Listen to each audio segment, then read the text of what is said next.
हरिओम. अष्टावक्र गीता योगदास श्री जय गणेश जोशी यांचे प्रवचन.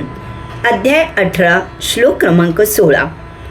येन दृष्टं परम ब्रह्म सोहम ब्रह्मेति चिंतयेत किं चिंतयति निश्चिंतो द्वितीयै यो न पश्यति.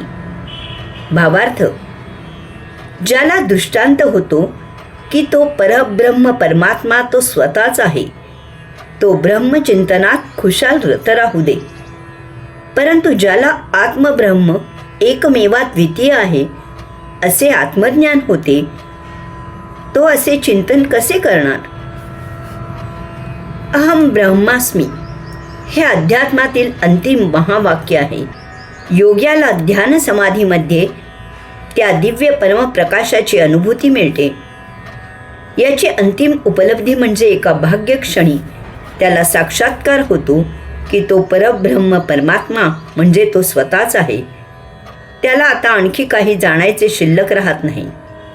तो उच्च रवाने जाहीर करतो, अहम ब्रह्मास्मी.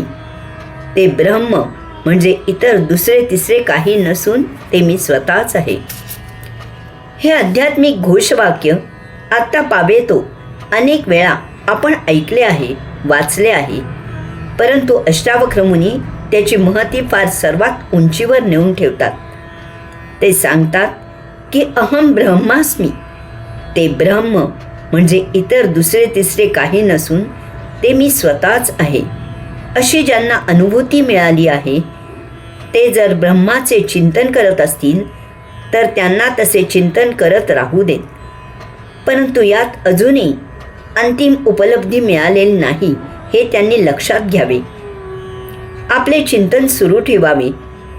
एक दिवस त्यांची अंतिम प्रगती होईल.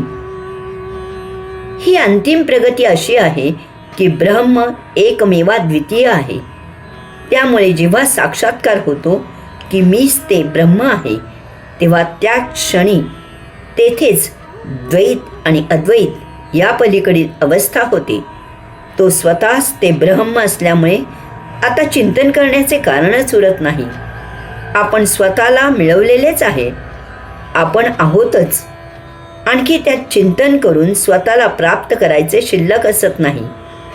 मग चिंतन कशाचे आणि कशासाठी आणि कसे होणार? येथे सर्व काही थांबते. हाच अंतिम मुक्काम आहे.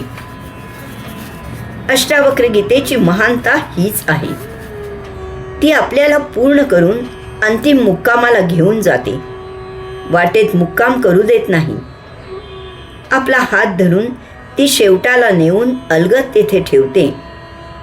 हे करताना ती आपल्याला कसल्याही साधना उपासना यांच्या सोपस्कारात अडकवत नाही. केवळ जाण महत्त्वाची आहे. ती जाण आपल्याला उपजत आहेच. परंतु मधल्या भौतिक भोगापवर्गतेत हे सर्व विसरायला झाले होते. अष्टावक्र मुनी त्याची फक्त आठवण करून देत आहेत. येथे एक सुप्त जाण आहे. ती या श्लोकाद्वारे ओळखायची आहे, माहीत करून घ्यायची आहे. साक्षात्कारासाठी तेवढे पुरेसे आहे.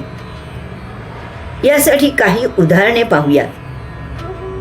आपण गाढ झोपलेले असतो. त्या गाढ निद्रेत आपल्याला काहीही समजत नसते. समजा की त्या साखर झोपेत आपल्याला स्वप्न पडले आहे. ते आपण पाहतो, ते स्मृतीत साठवतो. जाग आल्यावर ते आठवतो. कारण आपण आहोत हा भाव त्या गाढ झोपेतही तसाच शिल्लक असतो. आपण झोपेत कूस बदलतो. कारण एका नाकपुडीला विश्रांती द्यायची असते. त्यासाठी आपोआप कूस बदलली जाते. कारण आपण आहोत हा भाव त्या गाढ झोपेतही तसाच शिल्लक असतो. आपण झोपलेले असतो. आपल्याला कोणीतरी हाक मारते. त्या निद्रावस्थेत आपण ओ देत देत जागे होतो.